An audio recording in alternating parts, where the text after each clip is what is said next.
The Browns, the first opportunity to hear from their newly hired defensive coordinator, Joe Woods.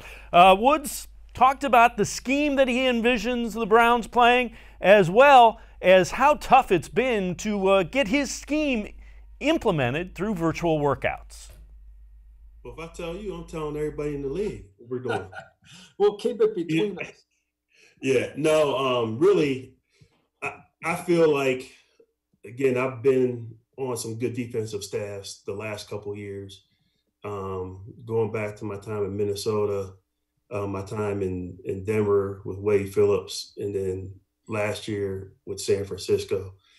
What I'm really putting together is a combination of what I feel like has been the top defenses the last basically 10 years. So it's really a combination of the things that I've done in Minnesota, Denver, and San Francisco. And they all fit together. Again, we're almost through our whole install. So I feel like it's going to be a really good defensive package that's simple, where the guys can play fast, but I think it'll cause some problems for the offenses. Hey, Joe, I'm just kind of curious. Obviously this is a unique off season. You're pretty much relegated to video conferences with your players. How do you teach some of the things fundamentally that you're ultimately going to need to teach, considering the physicality of the game? Mm-hmm. I guess what I'm leaning towards is, tackling, technique, those type of things. How do you teach that now when you can't be on a practice field? Well, the first thing, really in NFL, the way it's trended, over the last decade or so, you really don't do things physically on the field in terms of tackling guys, bringing them to the ground. So a lot of drill work and individual, a lot of group work in terms of teaching that aspect of it. But I tell you what, honestly, I feel like these Zoom meetings have been really good because it forces you to be very detailed with everything you're trying to put in. So we've had really good conversations as a defensive staff to make sure that the exact wording's right, the picture's right, the lines are right. And the same thing with the players, because everything they're getting is virtually. So they're asking a lot of good questions. And, our defensive staff has done a great job. I mean, we're doing things with testing, PowerPoint. We have different apps that coaches are using. I mean, I get on meetings every day with each position group, and I think they're doing a great job, and I think they're learning a lot. The physical part of it, that's the stuff we can't get. We just have to wait till we get on the field. How do you, when you can't get your hands on these guys, how do you really know that they're learning everything you're trying to teach them? It's really the process that we're going through. Like right now, I'll install the defense, and then our coaches will have it installed that's more specific to their position. And part of it is a playbook install. Then the other part of it is a video install, which will include practice tape, game tape. And then the coaches have done a great job giving quizzes. We also do stuff online where we'll ask them a question, whether it's about a defense or a play, where they have to answer through their chat. Because when everybody's on the same screen, one guy says, "Oh, it's that." Everybody else is like, "Oh, yeah." But when you put them in the chat room, they have to answer individually. Now you really know if they know the question that you're asking them. So we've gone through great lengths to try to do as much as we can to really find out what they're learning. And to me, I really feel like it's going well. Joe Woods talking about the defensive scheme as well as doing all the work virtually. Let's welcome in cleveland.com columnist Doug Lesmerises. Doug, how big of a challenge do you think it is installing a new defense through a Zoom meeting? I wonder, what if it's better? But that is the fascinating thing about what so many people are going through in this, is we're all doing our jobs in a different way. And certainly some of us are going to find that the new way we're doing it is actually better than what we thought was the standard way to do it in the past.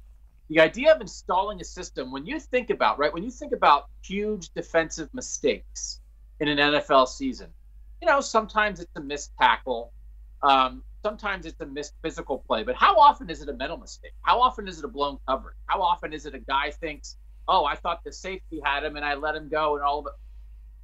You can fix that in a Zoom meeting.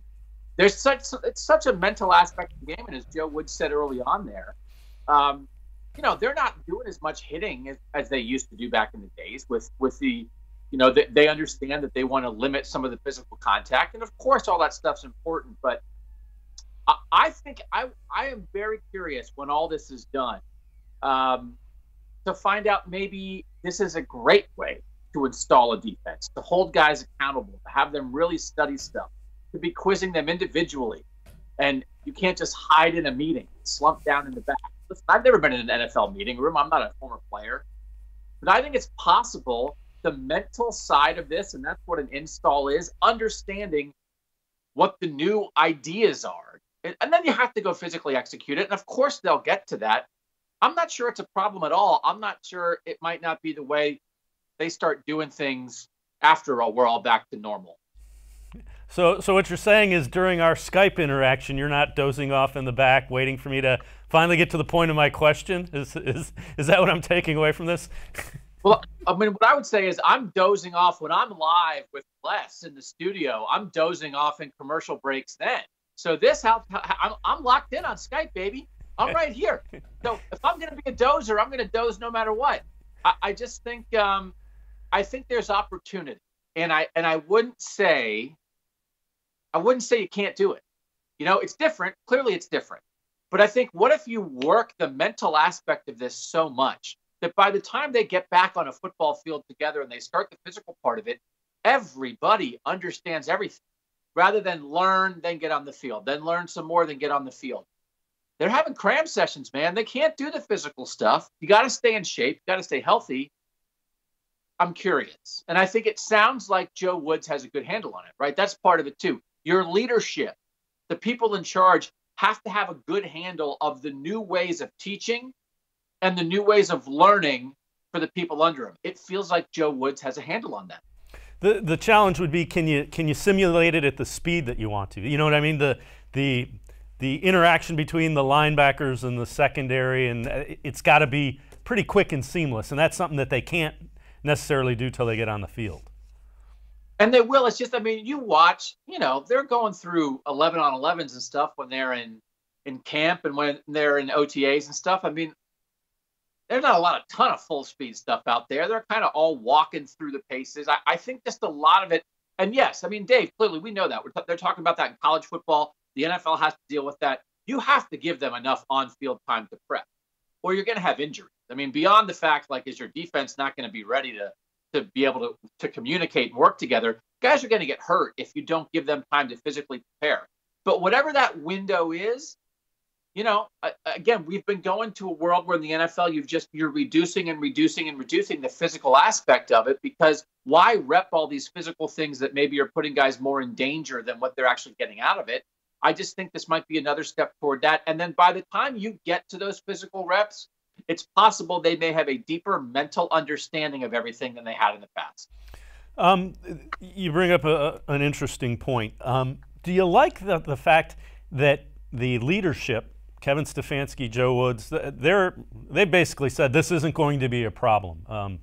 They're not saying, well, it might be, it could. I mean, they're saying, everybody's doing this, we're going to do it, we're going to do it better. I mean, the message is, don't use this as an excuse to the guys that are on your team. I think I don't know if it's a trap with the Browns right now, but they feel like a digital organization. They feel like a futuristic organization. Andrew Berry just realigned the personnel department. You look at the people in there, some of the titles those people have, it feels like a next generation kind of way of doing business in the NFL. And again, you hear Joe Woods talk about everything he's talking about. That's an old, he's talking about the defenses he's been part of the last decade, what he's learned from them. And that's an old school football guy, but the way he's bringing things together and now communicating it, now that he's in charge of a defense, feels like that guy's got a handle on it.